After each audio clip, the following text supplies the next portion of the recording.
ಜೈ ಭೀಮ್. ಜನಸೇವೆಯೇ ಜನಾರ್ದನ ಸೇವೆ. ಈ ಮಾತನ್ನು ಅಕ್ಷರಶಃ ನಿಜ ಮಾಡಿ ತೋರಿಸಿದ ಇತಿಹಾಸ ಕುಷ್ಟಗಿಯ ನಿಡಶೇಶಿ ಕೆರೆಯದು.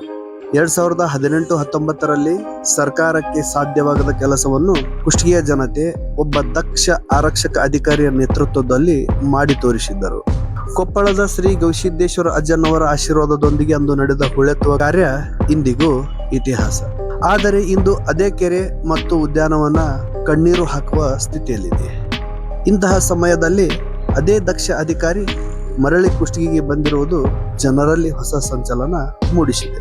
ಸುಮಾರು 270 ಎಕರೆ ವಿಸ್ತೀರ್ಣದ ನಿಡಶೇಶಿ ಕೆರೆಯನ್ನು ಅಂದು ಜನರ ದೇಣಿಗೆಯೊಂದಿಗೆ ಹೂಳೆತ್ತಲಾಗಿತ್ತು. ಅಂದಾಜು 97 ಲಕ್ಷ ರೂಪಾಯಿಗಳ ಬೃಹತ್ ವೆಚ್ಚದಲ್ಲಿ ನಡೆದ ಈ ಕಾರ್ಯಕ್ಕೆ ಅಂದು ಕುಷ್ಟಗಿಯಲ್ಲಿದ್ದ ಆ ದಕ್ಷ ಆರಕ್ಷಕ ಅಧಿಕಾರಿ ಬೆನ್ನೆಲುಬಾಗಿ ನಿಂತಿದ್ದರು. ಜನರ ಜೊತೆ ಕೈ ಜೋಡಿಸಿ ಹಗಲಿರುಳು ಶ್ರಮಿಸಿ ಕೆರೆಯ ಪುನರುಜ್ಜೀವನ ಮಾಡಿದ್ದಲ್ಲದೆ ಅದರ ಪಕ್ಕದಲ್ಲೇ ಒಂದು ಅದ್ಭುತ ಉದ್ಯಾನವನ್ನು ನಿರ್ಮಿಸಿದ್ದರು. ಇದು ಇಡೀ ರಾಜ್ಯಕ್ಕೆ ಮಾದರಿಯಾದ ಜನಶಕ್ತಿಯ ಯಶೋಗಾಥೆಯಾಗಿತ್ತು.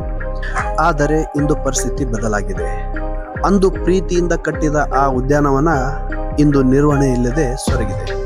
ಕಣ್ಣಾರೆ ನೋಡಲು ಸಾಧ್ಯವಾಗದಂತಹ ಸ್ಥಿತಿಗೆ ಬಿದ್ದಿರುವುದು ಕುಷ್ಟಗಿ ಜನರ ದುರ್ದೈವವೇ ಸರಿ. ಅಂದು ಜನ ಸುರಿಸಿದ ಬೆವರು ಮತ್ತು ಹಾಕಿದ ಶ್ರಮ ವ್ಯರ್ಥವಾಗುತ್ತಿದೆ ಎಂಬ ಆತಂಕ ಎಲ್ಲರಲ್ಲೂ ಕಾಡುತ್ತಾ ಇದೆ.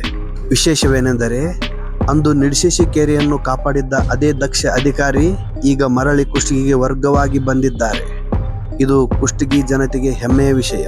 ಕೆರೆ ಮತ್ತು ಉದ್ಯಾನವನವನ್ನು ಕೇವಲ ಸರಿಪಡಿಸುವುದಲ್ಲದೆ ಅದನ್ನು ರಾಷ್ಟ್ರೀಯ ಮತ್ತು ಅಂತಾರಾಷ್ಟ್ರೀಯ ಮಟ್ಟಕ್ಕೆ ಕೊಂಡೊಯ್ಯುವ ಶಕ್ತಿ ಇವರಿಗಿದೆ ಎಂಬುದು ಜನರ ದೃಢ ನಂಬಿಕೆ. ಈ ಬಾರಿ ಈ ತಾಣವು ಪರಿಸರ ಪ್ರವಾಸೋದ್ಯಮದ ಹೆಗ್ಗುರುತಾಗಲಿದೆ ಎಂದು ಜನರು ಕಾತರತೆಯಿಂದ ಕಾಯುತ್ತಿರುವುದು ನಿಜ.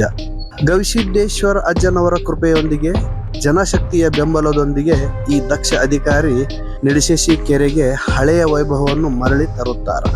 ಕುಷ್ಟಗಿಯ ಈ ಮಾದರಿ ಕೆರೆ ವಿಶ್ವ ಮಟ್ಟದಲ್ಲಿ ಗುರುತಿಸಿಕೊಳ್ಳಲಿದೆಯೇ? ಅಧಿಕಾರಿ ಮತ್ತು ಸಾರ್ವಜನಿಕರ ಈ ಮಿಲನಕ್ಕೆ ಜಿಲ್ಲಾಡಳಿತ ಸಾಥ್ ನೀಡಲಿ ಎಂಬುದು ಎಲ್ಲರ ಆಶಯ.